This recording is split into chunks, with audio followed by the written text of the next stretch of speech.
इसलिए आपकी जो अंतरात्मा है, उसका जो आत्म बल है, ये सबसे बड़ा बल है। आत्म बल से छोटा मनोबल, मनोबल से छोटा बुद्धि बल, बुद्धि बल से छोटा जन बल, जन बल से छोटा धन बल, और धन बल से छोटा तन बल, और तन बल से छोटा पता नहीं क्या है। फिर सोचो, सबसे श्रेष्ठ आत्म बल। चाणक्य से किसी ने 4 प्रश्न पूछे कि सबसे श्रेष्ठ जल कौन सा है, सबसे श्रेष्ठ बल कौन सा है, सबसे श्रेष्ठ प्रकाश कौन सा है, सबसे श्रेष्ठ पदार्थ कौन सा है। ये 4 बातें चाणक्य ने एक ही श्लोक में जवाब दिया है कि नास्ति मेघ समम तोयम। तोयम माने जल होता है, मेघ के जल के समान कोई जल नहीं। कितने ट्यूबवेल लगा दो, कितनी नहरें निकाल दो, और कितनी नदियां हों, अगर मेघ के जल की वर्षा नहीं होती है तो नदियां भी सूख जाएंगी, ट्यूबवेल भी सूख जाएंगे, नहरें भी सूख जाएंगी। मेघ का जल सर्वोपर जल है, मेघ का जल नदी में भी वही जल भर जाता है, तब नदी लहराती है। इसलिए मेघ के जल के समान कोई जल नहीं। और सबसे बड़ा बल कौन सा है? सबसे बड़ा बल नास्ति चा आत्म समम बल। आत्म बल के समान कोई बल नहीं। तुम्हारे पास जन बल हो, धन बल हो, बुद्धि बल हो, लेकिन आत्म बल यदि नहीं है तो आपके हाथ में राइफल होगी तो भी हाथ कपेंगे ऐसे ऐसे। मैं किसी के घर में मेहमान था उत्तर प्रदेश में, तो गांव में कुछ फायरिंग हुई, डकैत आ गए। यूपी डकैतों का प्रदेश था, अब नहीं, पहले था। अभी डकैतों के बाप आदित्यनाथ पैदा हो गए, सब डकैतों को मार डाला। मैंने कहा महात्मा हो, चींटी नहीं मारना चाहिए, महात्मा को दयालु होना चाहिए। ये 1400 इनकाउंटर किया है। तो उन्होंने उत्तर बहुत अच्छा दिया। उन्होंने कहा भगवान राम ने जिसको मारा उसको निज धाम पहुंचाया, और मैंने जिनको मारा उनको परम धाम पहुंचाया। मुक्ति सीधे बिना तपस्या साधना के मुक्ति दे दिया। तो गांव में कुछ डाकू आ गए, तो जिसके यहां में ठहरा था वो बंदूक लेकर छत पे खड़ा था, तो उसके हाथ कांप रहे थे, ऐसे ऐसे बंदूक कप रही थी। तो मैंने कहा बंदूक की फायर कैसे करोगे, तुम्हारे तो कंपन हो रहा है। बोले आत्म बल नहीं है, डर लग रहा है। बोले गुरुदेव आप इसको पकड़ लो। तो मैंने कहा अरे मैंने कहा मैं तो साधु हूं, इसको क्या पकड़ूंगा मैं तो भक्ति भजन वाला हूं। हाँ पहले पकड़ा था इसको, मैं घर पे पकड़ता था, घर पे 2 बंदूक थी। तो जब ज्यादा वो डर गया तो मैंने कहा चलो लाओ मैं पकड़ लेता हूं, कोई बात नहीं, जय बजरंग बली। मेरे हाथ में वो हिलती नहीं थी बंदूक, क्योंकि मैंने कम से कम 1000 फायर तो किया ही है अपने हाथ से। किसी को मारा नहीं, आकाश में किया। हाँ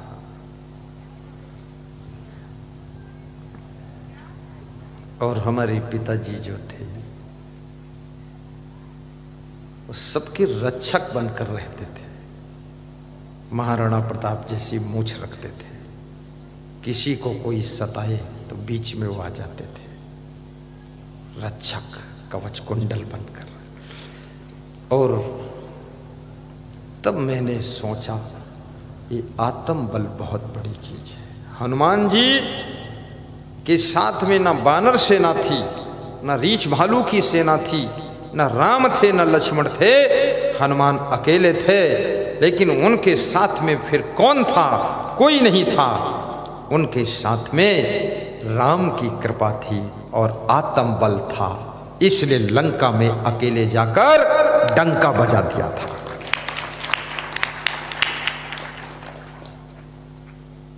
मिटा शंका बजा डंका, लंका पे चढ़ जाओ वीरों। हनुमान जी अकेले जाकर के, वहां जाने में भी डर लगता था, अकेले लंका में जाना, दुश्मनों के बीच में अकेले जाना कठिन है। लेकिन तुम हनुमान की बात सुनकर तुम मत अकेले चला जाना। हाँ, क्योंकि उस समय कुछ माहौल अलग था। आजकल के राक्षस अलग टाइप के हैं, ये हिंदुस्तानी राक्षस से बचना भी कठिन है। तो लंका वाले थे, अकेले मत जाना। भगवान राम कितने बुद्धिमान थे, खुद नहीं गए अकेले, पहले अंगद को भेजा है कि मरे तो यही निपट जाए। फिर हनुमान जी को भेजा कि बंदर मर भी जाएगा तो फर्क क्या पड़ेगा। उसके बाद फिर लक्ष्मण को लड़ाया, लक्ष्मण भी बेहोश हो गया। आखिरी में जब कुंभकर्ण रावण को मारना हुआ तो राम ने सोचा इनको कोई नहीं मार सकता, मुझे ही मारना पड़ेगा। मनुष्य को अपनी लास्ट शक्ति का प्रयोग फर्स्ट नंबर पे नहीं करना चाहिए, सारी शक्तियों का प्रयोग कीजिए और लास्ट में जब सब शक्तियां प्रयोग हो चुकी हैं तब खुद की शक्ति का प्रयोग कीजिए और सफलता को हाथों में लीजिए। कहीं आपकी गाड़ी कोई ड्राइवर से टकरा टुकर हो जाए, वहां तुम मत जाओ, क्योंकि वहां तो सब जोश में है। कौन समझेगा ये कौन है? वो तो पत्थर भी मार देंगे, डंडा मार देंगे, कुछ भी कर देंगे। तुम मत जाओ वहां। तो ऐसे 10-20 आदमी भेज दो। अरे भाई साहब, अरे भाई साहब, कोई बात नहीं भाई साहब, अरे किसकी गाड़ी, कौन किसकी गाड़ी, कौन लड़ाया, अरे ड्राइवर कौन, हुल फुल मचा करके बस निकाल ले जाओ। खुद नहीं जा खुद नहीं जाना चाहिए। मौसम समझो क्या है। अपन तेज सम्हारो आपे, तीनों लोक हाँकते कांपे। जो स्त्रियां चाहती हैं मुझे खूब सुविधा मिले, अच्छा महल रहने को मिले, अच्छी साड़ी पहनने को मिले, अच्छी चूड़ियां कलाई में खनखनाती रहें, जो स्त्रियां चाहती हैं गले का हार इतना बड़ा हो कि कमर तक लटकता रहे, उनके लिए एक बहुत बड़ा मंत्र है। कुछ नहीं करना है, कुछ नहीं करना है, केवल अपने पति का मनोबल बढ़ाइए, आत्मबल बढ़ाइए। ऐसे शब्द बोलिए कि आपका पति खुश रहे, प्रसन्न रहे, गदगद रहे, तो आपकी सारी मनोकामना पूरी हो जाए। लेकिन ऐसी बहुत कम स्त्रियां हैं। ज्यादातर स्त्रियां तो उल्टा इंजेक्शन मारती हैं, पति लोग बेहोश हो जाते हैं, शाम तक होश आता तो दोबारा इंजेक्शन रात में मार देती।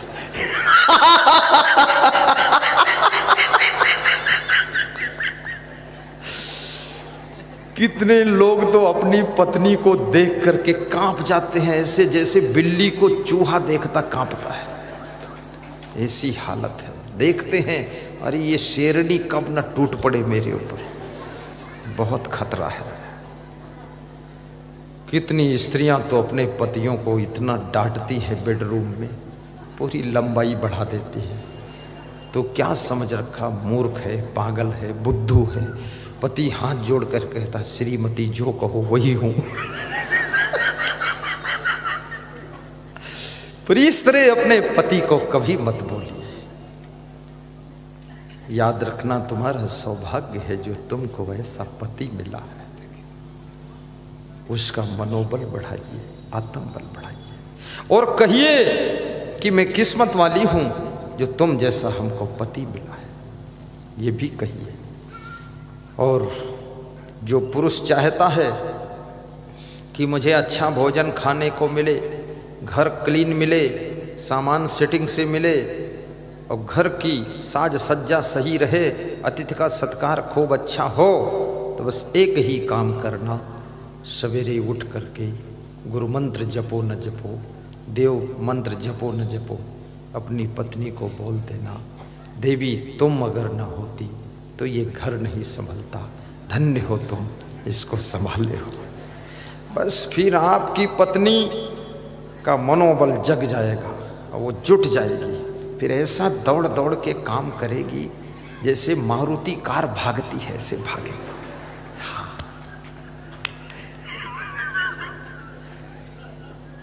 इनको भी जुटाना सीखो। अपने बूढ़े सास ससुर से भी काम लेना सीखो। बूढ़े सास ससुर से ये कहा करो कि आप जितने बुद्धिमान हो, हमारे पास इतनी बुद्धि नहीं है। सासू जी तुम संभालते रहना, मैं तो छोटी हूँ, कम बुद्धि है और आपका ही सहारा है। देखना सासू लंबी होकर बैठेगी और बोलेगी जब तक मैं हूँ तुझे क्या चिंता है, मैं सब करूँगी। और फिर सासू दौड़ दौड़ के काम करे तो पीछे से मुस्कुराए कि जय सासू जी, जुटी रहो। उससे भी काम लीजिए। सासुओं को काम लेना सीखो उनसे। मेरा गुरु 99 साल का है, मैं उससे अभी भी काम ले रहा हूँ। हाँ, उसको दौड़ाता हूँ गुरु को। दर्शन वही देते हैं, गुरु मंत्र देते हैं, प्रवचन भी सुनाते हैं। वो जहाँ रहते वहाँ सामने सब्जी लगी है, उसकी देख रेख निरीक्षण वही करते हैं। आश्रम का साफ सफाई का डायरेक्शन देते हैं। और मैं बोल देता हूँ गुरुदेव आपका ही सहारा है, हम लोगों के पास इतनी बुद्धि भी नहीं है, टाइम भी नहीं है।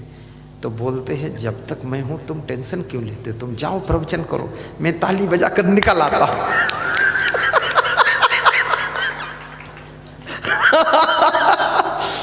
सच बताता हूँ, हमारे आश्रम के जो छोटे गुरुजी है ना, उनको अभी वे 95 साल के छोटे गुरुजी। तो मैं उनको बोला, थोड़ा कमज़ोर थे, मैंने बोला साहिब आप कमज़ोर हो रहे हो, अब हमारी देख रेख कौन करेगा। तो उठ के बैठ गए। बोले तुमको कौन परेशान करता, बताओ उसको मैं ठीक कर दूंगा। वो खुद उठ नहीं पाते हैं, उठ के बैठ गए, बोले ठीक कर दूंगा। दूसरों की प्रशंसा करना भी सीखो और अपने माँ बाप की कभी कभी प्रशंसा जरूर किया करो, क्योंकि देवी देवता का सुमिरन कितना ही करो पर उनको कभी साक्षात देखा नहीं है। भगवान का सुमिरन कितना करो साक्षात मिलन हुआ नहीं है। लेकिन तुम्हारे माता और पिता ये देवी देवता का बदला हुआ रूप है, चेंज रूप है। इनको अगर धन्यवाद दोगे, इनको अगर सम्मान दोगे, वो सम्मान सृष्टि के देवी देवताओं को प्राप्त होगा और फिर सृष्टि के देवी देवताओं का आशीर्वाद आपको प्राप्त होगा। इसलिए अगर दैवी संपदा का आशीर्वाद लेना है तो कृपया माता पिता का सम्मान कीजिए और उनको धन्यवाद भी दीजिए, उनके चरण छूकर प्रणाम कीजिए। कितने बेटों को देखा जाता है सबसे ज़्यादा नाराज तो अपने बाप से ही रहते हैं, बहुत खफा, सब रफा दफा, कोई नहीं वफा, सब खफा। माँ बाप भी सोचते हैं जिंदगी भर मर मिटा करते करते, और ये ऐसा महाकाल पैदा हुआ है। एक तो महाकाल उज्जैन में था, ये मेरे घर में ही महाकाल पैदा हुआ।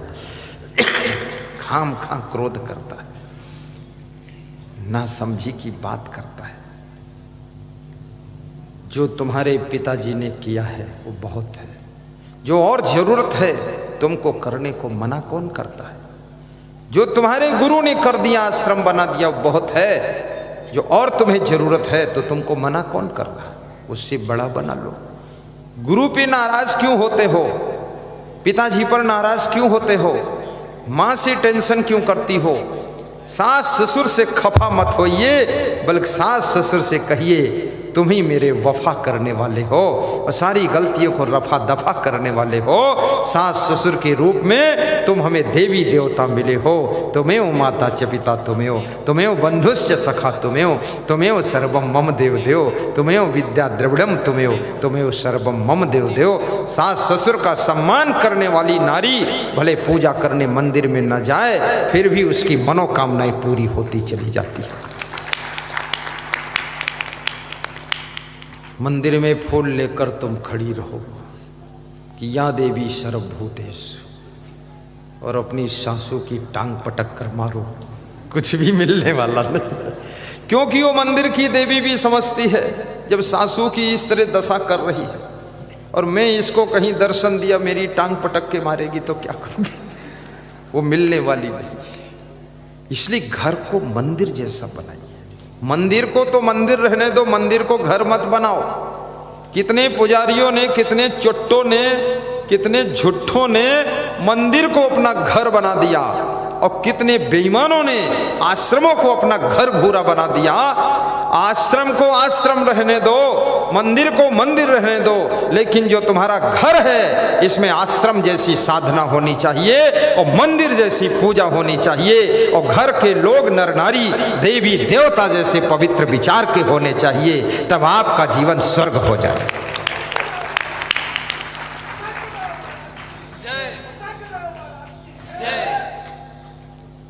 जिन्होंने मंदिरों के लिए जमीन दान दिया, मंदिरों के लिए धन दान दिया, आश्रमों के लिए धन जमीन दान दिया, तुम कौन होते हो उस मंदिर आश्रम को अपना पर्सनल घर बनाने वाले?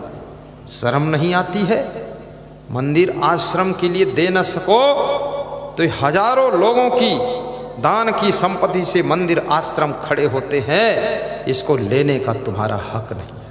अगर इसको लेते हो तो याद रखना ये 7 पीढ़ियों तक तुमको इसका खामियाजा भुगतना पड़ेगा और 7 जन्म तक तुम्हारी आत्मा को नरक में भटकना पड़ेगा। कृपया धार्मिक संपत्ति को लेने की तैयारी मत कीजिए, उसमें दीजिए कुछ, और किसी मंदिर और आश्रम पर अपना एकाधिकार मत मानिए। अगर किसी आश्रम का आपको कोई महंत बना दिया गया, महंत का मतलब ये नहीं है तुम वहां के गुंडा हो गए। महंत ये तुमको कोई मंदिर या कोई टेकरी आश्रम या कुछ ऐसी जगहों का थोड़ा प्रबंधक बना दिया गया। अब तुम अपना ही बोलबाला चला रहे हो। ये आश्रम की परिभाषा को बिगाड़ रहे हो, ये मंदिर की परिभाषा को। मंदिर का अर्थ होता है सबके लिए खुला द्वार है। आश्रम का अर्थ है सबके लिए खुला द्वार है। उज्जैन सिंहस्थ कुंभ में जब कैंप अपना लगा था, सबके लिए खुला द्वार था। किसी से पूछना नहीं था आईडी क्या है कि नहीं है, ये भी नहीं पूछना था गुरु जी को जानते मानते हो कि नहीं। अरे मत जानो गुरु जी को, तुम आओ जी, खाओ जी, प्रवचन सुनो जी, विश्राम करो जी, और फिर जाओ छिपरा में नहाओ जी, मेला दर्शन करो जी, फिर आओ जी, खाओ जी, सो जी, प्रवचन सुनो जी, घर जाओ जी, और 10 दिन बाद फिर आओ जी। यहाँ कोई लफड़े का काम ही नहीं है, सबके लिए खुला द्वार है। इसी का नाम होता है सेवा, जहाँ पर कोई भेद नहीं, सब लोग आ जाओ।